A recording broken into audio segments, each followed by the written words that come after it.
G'day there. Welcome to the closing bell on the 14th of July for me.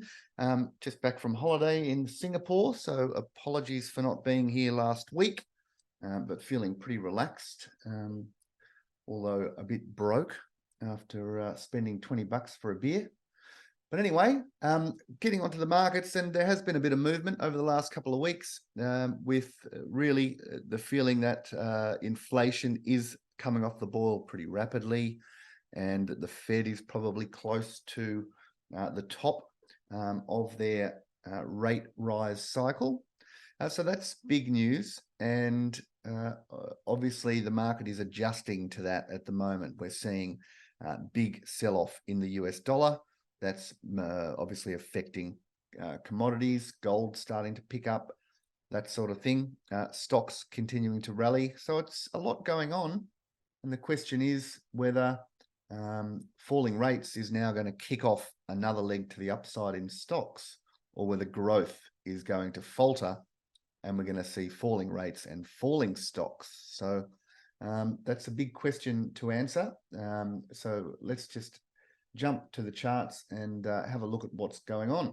So this is the 2-year US government bond, obviously a great proxy for what's going on over there with rates over the next period, out the next year or so, and what the Fed's doing.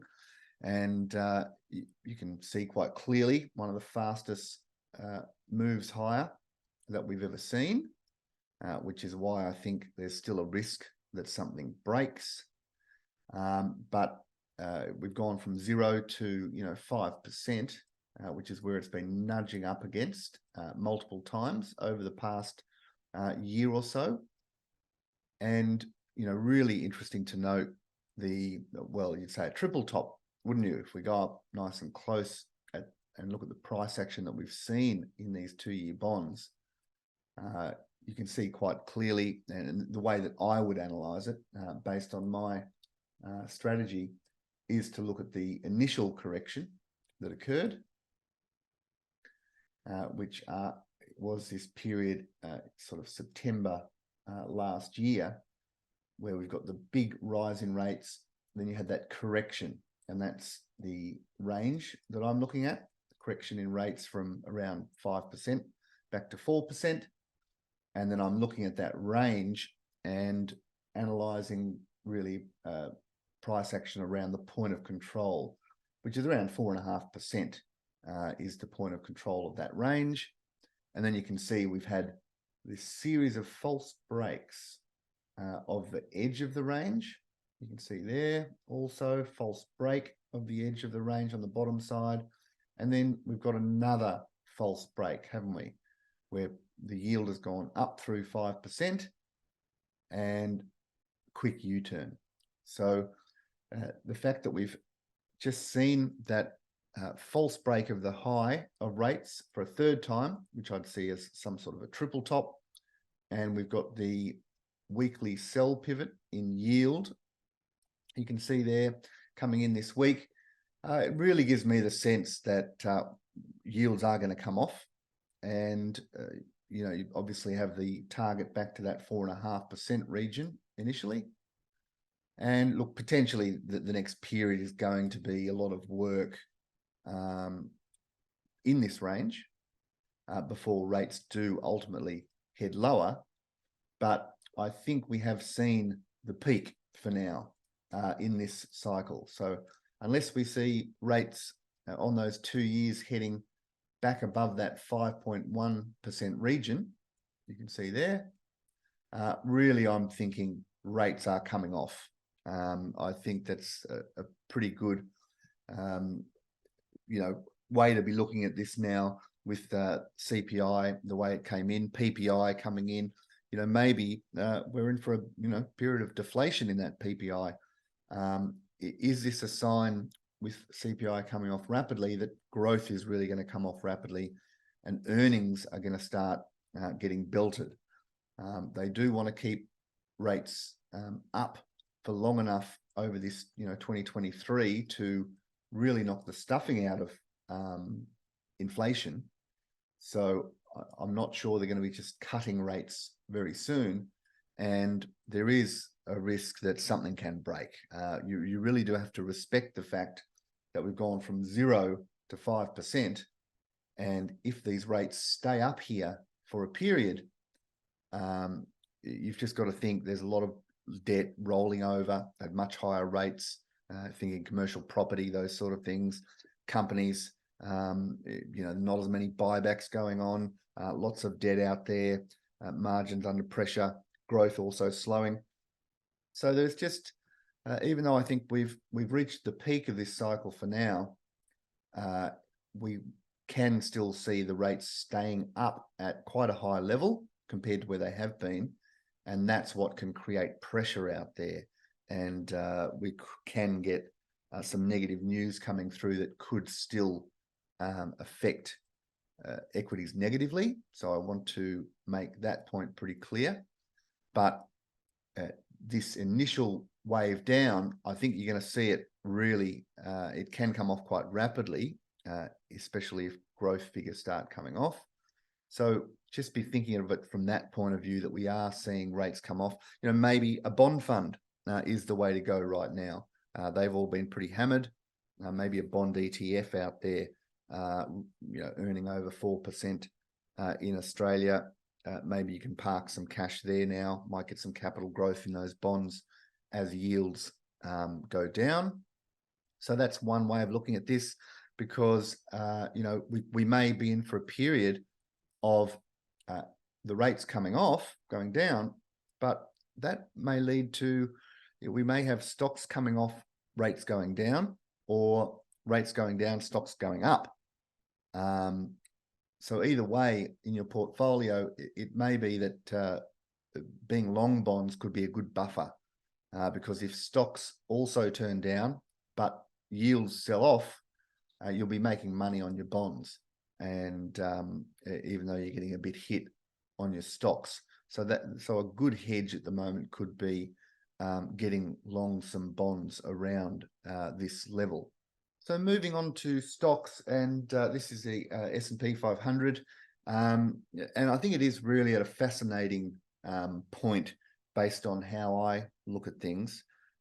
There's no doubt we're trending up, and the weekly trend is up, but it is heading up into an area where, based on my model, I have to be a bit wary. And I think it's interesting, I've been telling you as we saw the breakout, and this is a monthly chart. This is the whole trend from 2009. I'm sure you already know that. And I was saying, a few months ago, if we broke out above that 43.50 region, we are going to see a bit of a rally. But that doesn't mean it's not going to ultimately get snuffed out. Now, we haven't seen any signs of that yet. And with rates topping out, look, maybe it is going to continue here. And there's no reason to be getting short or anything like that. There's no doubt about that. You've got to allow this now to play out and see whether it's strong enough to break out above the all-time high and continue trending. And this is where, I guess, my way of looking at things, the model that I use, this is an interesting example of it, I guess, where I look at these waves, and we've had this wave up from 2020. We had the sell-off. I think, I've told you this before, but just for new people, the sell-off back to the point of control, that midpoint. So the fact that we bounced off that quite sharply gives you a sense that, it is respecting this wave. And this rally now, and you can see the monthly buy pivot came in there months ago. I picked up on that and said, look, the short term is actually up for the moment. But what I'm looking at is the fact that it's rallying up into what should be pretty strong resistance in this area. So it has broken up through the top of the sell zone. Now you can see there, it is rallying up through here. But this really is that high risk point where all the shorts are getting really drilled. There's been a lot of short covering going on that I've been showing you. So, people who have been getting short through here are being forced to buy it back on this rally. and a lot of people are underweight. It's been a pretty well flagged slowdown. A lot of fund managers out there underweight, and I think hating this rally and probably being forced to buy into this at the moment. And yeah, growth can come off the boil quite rapidly. It'll be interesting to see what the earnings results are. But this is a very high risk spot for me around here, where it can all of a sudden turn down from and head back to that point of control, which is down around what, 3,500, which is 1,000 points down in the S&P. So that's still something that I'm wary of and just wanted to point out. But if I just look at the short term, you can see on this weekly chart, it's still marching higher, isn't it? We've got the weekly trend turned up quite a while ago. We've been noticing that this rally from the low last year, the wave structure of that is all intact. It hasn't busted through that low of that wave, and there's your next low of the wave, and we've got another big strong wave to the upside here. So that weekly trend is all still intact and all still bullish. So, I mean, you can't be short.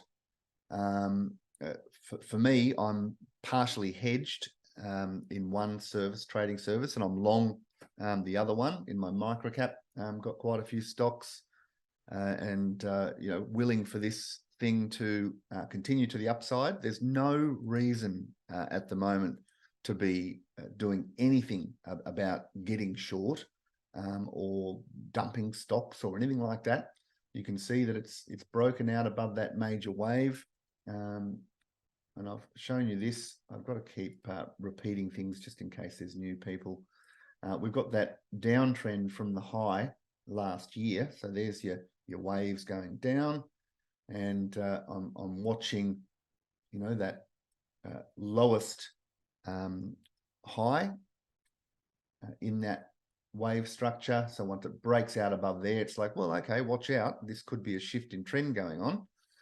And you can see it has broken out. It did do the big rally we expected it once it broke out above there. And you can just see the candles marching higher. And until we see a reversal, a weekly sell pivot is the first step. And from there, we need to see that weekly trend actually turn down before we can get too bearish, don't we? So it's all still constructive to keep rallying. And that's my point of view, is to allow this thing to rally. But I just wanted to make sure you understood that in the big picture on that monthly, it is in a zone where all of a sudden the big sellers can come in and the music can stop pretty rapidly. So you've just got to be a little wary at the moment around this point for stocks. But yeah, the bonds do look like they are going to rally from here. So really the big story of the recent market movements is this US dollar. This is a US dollar index, very long-term chart here just to get things started. And you can see on this monthly, it's really starting to break down, isn't it? It's turned down pretty aggressively. And the thing I wanted to point out on this chart, this is going back to 2000, a huge wave to the downside from 2000 to 2008 in that US dollar. And just wanting you to note the big spike blow off we saw over the last year, going right up to the top of the sell zone of that really major wave to the downside in that US dollar. So that's the first thing to note, real strong blow off in that US dollar last year. And then if we just look up close at what's been going on, and you can see that on the monthly, things turned down into a monthly sell pivot there a few months ago, towards the end of last year, and it has been marching lower ever since, with these key bars marching lower. And we've got a new key bar to the downside. And I just want to note that this break is quite an important break. If we look at the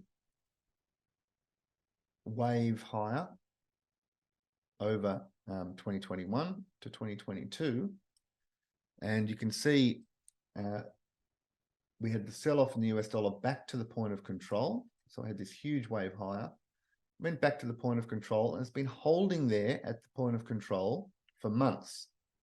And slowly the selling pressure has been coming in. Now the long-term trend has just turned down, and it's just broken through those lows, which is, cracking through the point of control of the whole wave.